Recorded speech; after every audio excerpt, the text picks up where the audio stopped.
جناب صدر، معزز سامعین، میرے ہم مکتب ساتھیوں، السلام علیکم ورحمۃ اللہ وبرکاتہ۔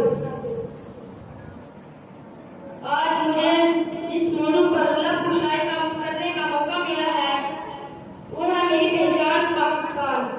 سامعین گرامی، میری پہچان پاکستان، میرا ایمان پاکستان، میری آن پاکستان، میری شان پاکستان، میری عزت اسی سے ہے، میرا عنوان پاکستان، اقبال کا تصور پاکستان، قائد کی جدوجہد پاکستان، میرے اکابر علماء کی عظیم قربانیوں کی داستان پاکستان۔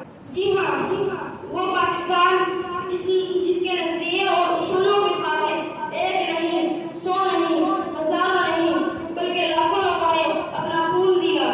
جناب اعلیٰ، خون کے آنسو رلا رہے ہیں مجھے وہ لوگ جنہوں نے آزاد پاکستان کی خاطر اپنی جانوں